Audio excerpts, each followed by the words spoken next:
for his statement, and I give the floor to the representative of His Excellency, Mr. Majid Abdelaziz, the permanent observer for the permanent observer mission of the League of Arab States to the United Nations.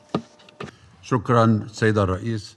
Thank you, Madam President. Thank you for convening this session, and I thank Mr. Ramzi Albanov, Deputy Special Coordinator for the Middle East process, for his comprehensive briefing. Madam President, this open debate takes place as the dangerous situation in Gaza and across the occupied Palestinian state is at a major crossroads.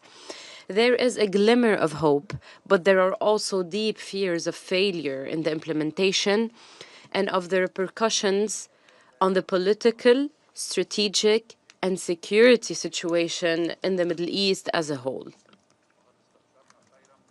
We were encouraged by the signing in Sharm el-Sheikh of the ceasefire agreement as part of a deal that remains fragile and only addresses the Gaza Strip.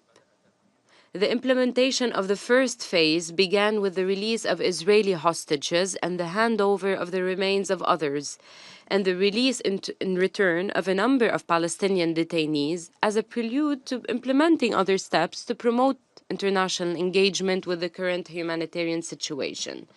This includes putting an end to the starvation and genocide and ensuring the delivery of humanitarian aid with the start of the implementation of recovery and reconstruction plans.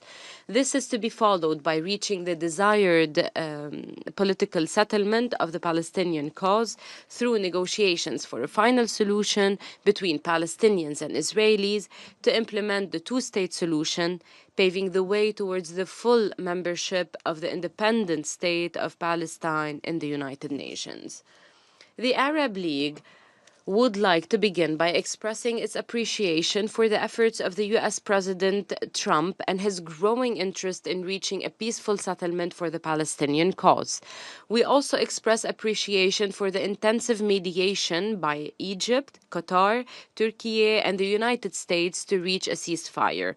We really appreciate the role of the Arab Islamic Ministerial Committee entrusted with implementing the two-state solution, chaired by the Kingdom of Saudi Arabia and by the International Coalition for a Two-State Solution. We express our appreciation for all American, Arab, and international efforts to consolidate the ceasefire and ensure the unimpeded flow of humanitarian aid through all crossings at scale and through UNRWA. International efforts must be intensified to implement the Arab Islamic Plan for Recovery and Reconstruction adopted by the Emergency Arab Summit in Cairo. Egypt is working to hold an international conference to mobilize the necessary funding for the implementation of this plan. We stress the need for Israel to implement the important ICJ advisory opinion adopted on October 22nd, which confirmed Israel's humanitarian and development obligations as an occupying power towards the UN, specifically UNRWA, and the occupied Palestinian people, including its obligation to stop the genocide and the deliberate starvation of the Palestinian people. However, this cannot succeed without the United Nations' central role in implementing the New York Declaration, which created an internationally supported political horizon for addressing the Palestinian cause in all its dimensions, not just the Gaza Strip. By implementing the two-state solution and ensuring the admission of the independent state of Palestine as a full member at the United Nations.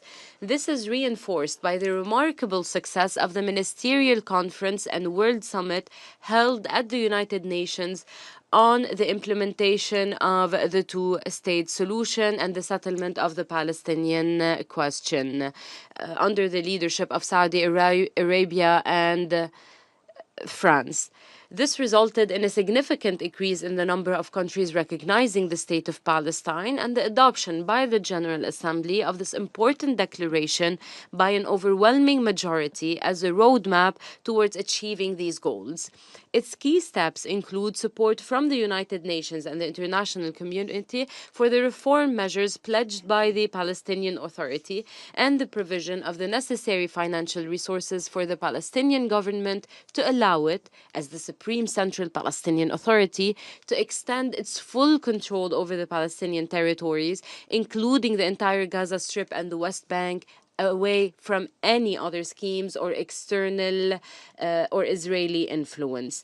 The International Stabilization Force will be established with the approval and active participation of the Palestinian Authority in preparation for the transfer of its powers to the Palestinian Authority once the situation stabilizes. For this to happen, the extreme right-wing Israeli government must stop daydreaming and must seize its pursuit of what it calls the dream of Greater Israel. The countries of the Middle East, especially Arab countries, will not allow Israel or any other state to dominate the Middle East region under any circumstance, no matter how superior their military capabilities are with external military support. It also requires that Israel realize that its condemned military aggression against the state of Palestine, Syria, Lebanon, Yemen, and recently the state of Qatar will not serve its interests in the short or long term, but will lead to a larger regional confrontation with dire consequences. It should also realize that its deliberate withholding of billions of clearing funds strengthens the control of extremist forces over the situation on the ground as an alternative to the legitimate Palestinian Authority, which needs all our support and endorsement. Israel should realize that its continued religious provocation of Muslims and Christians through the repeated storming by members of its extremist government of the holy religious sites, especially Al-Aqsa Mosque, the Church of the Covenant, and other Muslim and Christian holy sites, only entrenches hatred and anger and threatens any chance of coexistence in peace and harmony.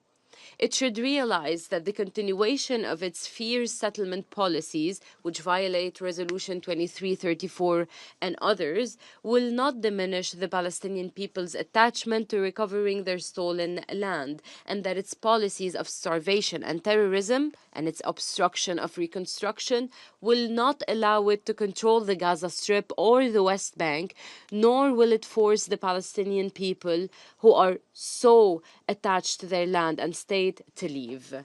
The free and proud Palestinian people will continue to fight for their legitimate and inalienable rights, especially their rights to establish their free, independent state on the lines of 1967 with Al-Quds al-Sharif as its capital, with the full support of the Arab League, its member states, the United Nations, and the entire international community. Thank you, Madam President. I thank Mr. Abdelaziz, His Excellency, for his statement, and I now give the floor to the representative of Saudi Arabia.